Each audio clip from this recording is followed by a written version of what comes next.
Candidate Robbie Starbuck responds to being kicked off Tennessee ballot. Starbuck told Timcast he is exploring every legal option to remain in the congressional race. That's right. They tried passing this law to bump him and another individual off the ballot by saying they didn't live there long enough. Turns out Robbie actually did live in this district long enough. Right. Now I guess they're claiming he's not a Republican. What? Robbie Starbuck, Morgan Ortagus, and Baxter Lee were all disqualified from the upcoming primary after the party's vote on April 19th that they did not meet its standards for bona fide Republicans. Their candidacy was challenged earlier this month, triggering a vote by the state election committee. According to the bylaws, a candidate is required to have voted in 3 of the last 4 Republican primaries or have state Republicans vouch for them. Quote, "The idea that I am not a Republican is most offensive, because if I am not, who the hell is?" Starbuck said. Starbuck, he apparently said, let me see if I can find the quote, that he's been, the 33-year-old said he had 14 vouching letters affirming his status as a Republican, including statements from several county party chairs and the leader of the Nashville Young Republicans. He was also endorsed by U.S. Senator Rand Paul in 2021. Wow. Starbuck largely attributed the party's vote to institutional corruption, believing that Republican leaders in the state would prefer a controllable rhino. Right. This is how the system works. In order to get into office, it's through one of the 2 parties. The parties are private organizations who can do whatever they want, so they are blocking Robbie Starbuck from being able to run because he's a real candidate. Well, and this goes to my point. So there are probably a lot of conservatives in Tennessee, and we may presume, well, Tennessee, that's got to be conservative down there. Well, that Republican Party leadership has been a long time moderate operation. I mean, the Republicans from Tennessee, at least in the Senate, haven't been as hardcore as I would have liked. And this is why people should participate in party politics. You can't spit from the outside and expect the party to change. If you're a Democrat, get involved in Democratic politics. If you're a Republican, get involved in Republican politics. If you don't, that's what happens. Yeah, I wonder if it's also because of Nashville being in Tennessee. Whenever you have a large urban center like that, it skews your elections to the left. And you get fake Republicans. Yeah. Well, Robbie's definitely a Republican. I know the guy. I've looked him in the eyes. I mean, I'm kind of being facetious, Robbie. Okay. But he is. What you just said for people to get into politics, I cannot fathom how to fix the system from within the system because the system is busted. It's like being on a broken train that's about to go off a cliff. If you have the chance to fix it from above and you can actually see the whole train and fix the tracks, now we're talking. But if you want to get on board, man, how can you fix the train and the tracks from inside? Well, it's the same thing about the school board fight. You have to be at the table in order to affect the debate. And you show up at these meetings, they're usually boring. And you show up at political meetings, and a lot of people don't. And if you do and you're principled, you can go far. And because people need bodies. And before you know it, you're the county chair. Before you know it, you're on the state executive committee of the party. And before you know it, you're in a position to certify someone like Robbie Starbuck onto a ballot, or oppose someone who shouldn't be on the ballot. So it works both ways. And, we want the parties to be strong. Our establishment wants the parties to be weak and to kind of have a vanilla flavor throughout the system. And if you want distinctions and you want activism, you got to learn how to win. I mean, and the way to do that is by participating in the process. You need activism. The left is really good at organizing phone call and postcard letter campaigns. What are Republicans going to do right now after what they're doing to these candidates, namely Robbie Starbuck? Because this is BS. They're just lying, saying he's not a Republican so that they can boot him off the ballot. Well, every Republican needs to figure out how to organize. Every individual who believes in Robbie Starbuck and is sick of the corruption in this machine, staring in the face of it, needs to get organized and figure out something. Because I'll tell you what the left would do. They wouldn't stop calling. Huh. You would get 50 leftists, and they would just hit redial and then wait for the phone to answer and then start complaining when they hang up, hit redial again, and their phones would be off the hook. And just 50 people. Yeah, I mean, each leftist has all 50 of their personalities call in to complain. Right, Right, That's right. All their headmates. Yes. Yeah. I just wanted to say before we move on from this topic is that one of the best ways that you can do this kind of activism is to call your local GOP. Like if you're in Tennessee listening to this, you should talk to the GOP there in Tennessee and tell them that you're not okay with this. They're crooked. Oh, people for sure. need to protest. Yeah. And Yeah. volunteer. And, for instance, on the election systems, if you don't like the way elections are run, go and participate in Yes. running elections. I'd also You like can to get build- hired. I mean, the unions, they're going to get hired. They make it a point to get hired to count votes. Well, Republicans and conservatives should make it a point to be hired and count votes. That's the way to ensure that elections are more fairly run. Actually count the votes according to the law. At the time, we have a corporation tallying votes in private, which is Dominion, for the last presidential election, which is incredibly disturbing. I think we need to also, in addition to what you're saying, Tom, build a parallel system where you can vote in their system and vote in this system that's transparent and see if it lines up. No. Yes. No, Ian. Well, no, and You know yes, what we Tim. have to do? We have to free the code.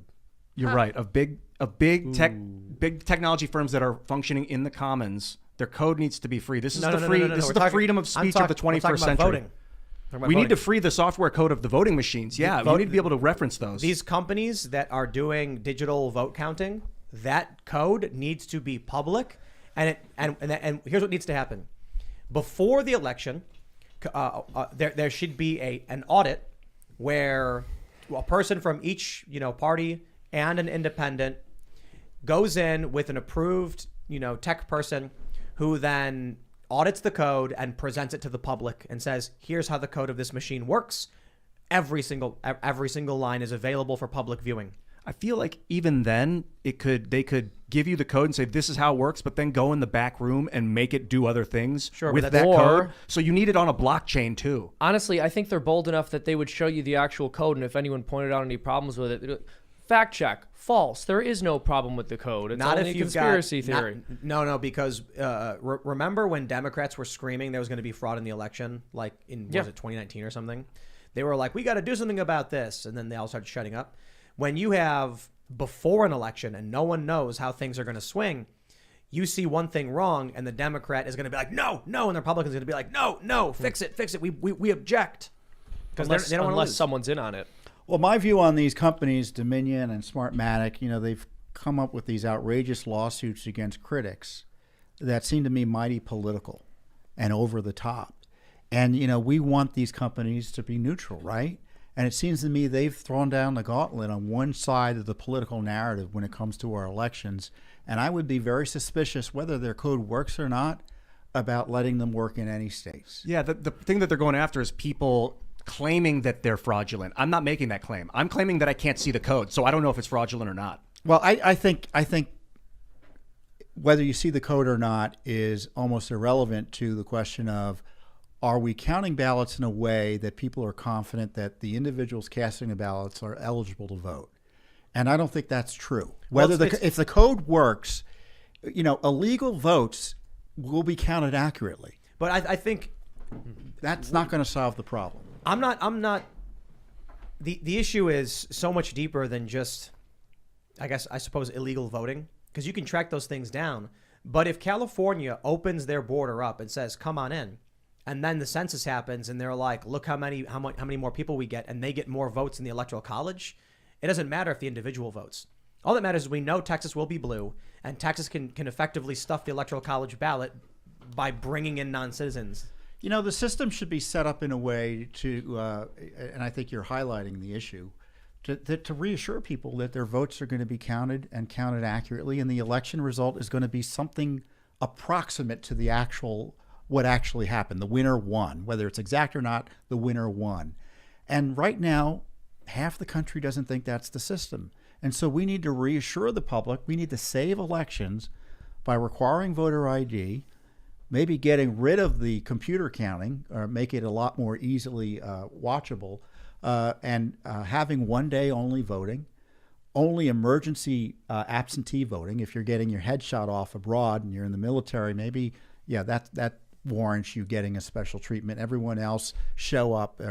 But the idea that you're voting out there without any supervision any party looking at you to make sure you're not being intimidated or outside the protection of security and our government processes. It's an open opportunity for fraud. And when people don't have confidence in the system collapses. Well, I'll put it this way. If someone invited you over to their house in, the middle of a big city, let's say Chicago. Chicago's a good example.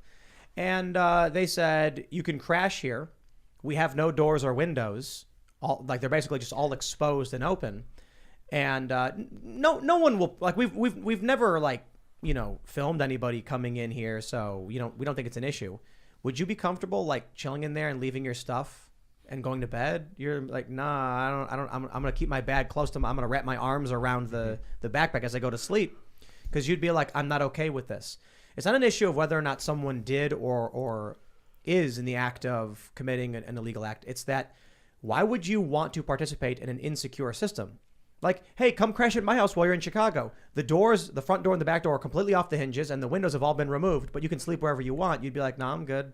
Or you go to the bank and they've got black paint over all the cameras, and you give cash to someone standing out front who says, don't worry, I'll get it to the teller. And the teller doesn't keep any records of who gave it to the money and where the money's supposed to be going.